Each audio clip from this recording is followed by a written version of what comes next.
Common question है कि housing societies RTI में आते हैं. Housing societies do not come under the ambit of the RTI. Simple.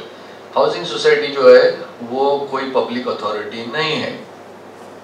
It's a private independent body as incorporated under the MCS act. It is an incorporated body under the MCS act. तो अगर MCS act ने भी आपको right to information दिया है, MCS act ने भी आपको आरटीआई दिया है, राइट टू इंफॉर्मेशन दिया है under the clause where you can ask for documents through an application. Certified copies आपको मिलना चाहिए. प्रॉब्लम है कि ये लोग देते नहीं है, हाउसिंग सोसाइटी देते नहीं है.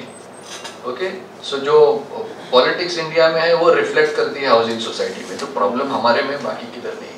तो वो हाउसिंग सोसाइटी जो अपने लोग होते हैं, अपने फ्रेंड्स होते हैं, रोज जिनके साथ उठते बैठते, वही लोग हैं जो आपको वो इन्फॉर्मेशन डिनाई करेंगे. तो आपको यस, आप डीआर जो है वो पब्लिक अथॉरिटी है. तो मैंने जो एप्लीकेशन किया है हाउसिंग सोसाइटी को और उन्होंने वो इन्फॉर्मेशन नहीं दिया है, तो हमने फिर वो जो सारा इन्फॉर्मेशन मांगना है डेप्यूटी रजिस्ट्रार के पास. ओके, अब डेप्यूटी रजिस्ट्रार क्या करेगा, वो आपका एप्लीकेशन पास करेगा housing society. Okay, under RTI. Now housing society जो है अभी जो है आरटीआई के एम्बिट में आ गई. It becomes the deemed PIO.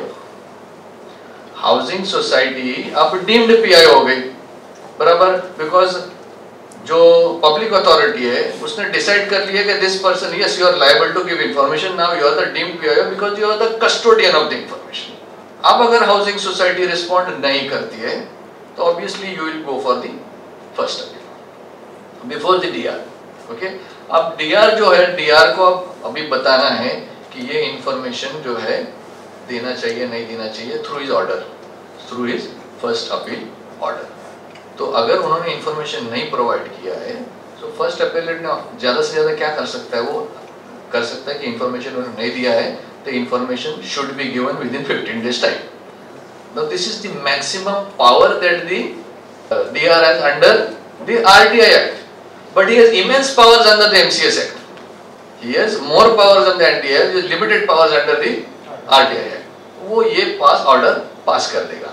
अब ये ऑर्डर आपको चैलेंज करना पड़ेगा सेकंड अपील के, क्योंकि वो लोग इन्फॉर्मेशन देने वाले नहीं. Because as per the definition of information उसमें एक एक्सटेंशन ये है कि public authority can procure information even from a private body, even from a private individual, if he is the custodian of the records.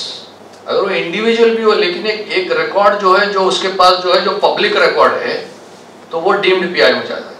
तो in the first appellate और the first appeal you also make your housing society a party, make it a party as a deemed PI. In the first appeal he becomes the deemed PIO. In the second appeal also you make him the party as a deemed PIO. So that they don't have to intervene. We are welcoming you, come here, give whatever you want to. So basically, again, logically, the second appeal has to pass an order because the MC Act itself is saying that it has to be given. Since you are not responding that, therefore the person is using the right to information. So the right to information, do you have the right? Yes, right is there under the MCS Act. Any general public, मैं एक society में रहता हूँ, मैं दूसरी society का नहीं मांग सकता, मेरे को राइट नहीं है because it's not a public authority. Rightly so नहीं होना चाहिए ऐसा. तो कोई भी किसी का भी इंफॉर्मेशन ले लेगा. Most of that is personal information. Flat है, फ्लैट का वैल्यू, एग्रीमेंट्स की कॉपी वगैरह कोई भी मांग लेगा ऐसा, तो बड़ा प्रॉब्लम हो जाएगा. तो ये आप सेकंड अपील में आप जा सकते हैं. फिर सेकंड अपील क्या कर सकता है, सेकंड अपील ऑर्डर दे सकता है कि इंफॉर्मेशन को आप दे दो. किसको कर सकता है, हाउसिंग सोसाइटी को ऑर्डर नहीं दे सकता है.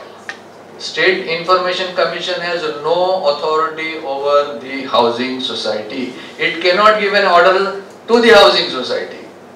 ऑलरेडी ये जो जजमेंट है कैलकाटा हाई कोर्ट का जजमेंट, ये लोग साइड कर रहे हैं for asking you to come under the first appeal and not availing the second appeal. मैंने लेक्चर आप प्लीज सुनो, उसमें आपको मालूम पड़ेगा. उसमें कैलकाटा हाई कोर्ट जजमेंट में एक ऐसा था कि भाई दो फर्स्ट अपील आ गए, 2 सेकंड अपील आ गए, हाउसिंग सोसाइटी भी सेकंड अपील में चला गया और जो एपेलेंट था, जो एप्लीकेंट था, वो भी सेकंड अपील में चला गया. यानी 2 सेकंड अपील आ गए.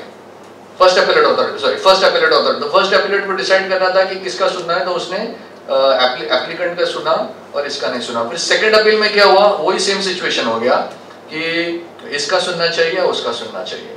तो उन्होंने क्या किया, अभी फर्स्ट अपीलेंट ने तो दिया, बोल दिया था कि इंफॉर्मेशन देना चाहिए, यानी सक्सेसफुल कौन था, एप्लीकेंट सक्सेसफुल था, और ये जो हाउसिंग सोसाइटी थी they were not successful, so both of them went for the second appeal. तो नहीं मिला, तो सेकंड अपील में जब ये मैटर गया तो इंफॉर्मेशन कमिश्नर ने डिसाइड किया कि एप्लीकेंट का सेकंड अपील सुना जाए, इनका नहीं, हाउसिंग सोसाइटी का नहीं।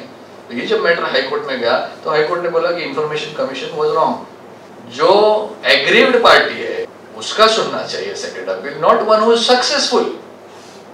अब प्रॉब्लम है कि इधर एग्रीव पार्टी जाएगी नहीं, वो एग्रीव पार्टी गई थी लेकिन नॉर्मली वो लोग नहीं जाएगी। यही बड़ा सवाल अभी खड़ा कर दिया है इंफॉर्मेशन कमिश्नर ने कि अगर फर्स्ट अपील में आप सक्सेसफुल हो तो आप सेकंड अपील में नहीं आ सकते, और इसका आधार उन्होंने इस कलकत्ता हाईकोर्ट का जजमेंट। अब इस पोजीशन में coming back to the problem that you have raised, state information commission order करेगा डीआर को कि procure that information. First, the discussion would be whether it is disclosable or not. Once it is decided it is disclosable, then he will order the DR to procure the information. ऐसा है, तो फिर उनका responsibility बनता है कि वो information उनसे using their powers they procure that information. ऐसा है।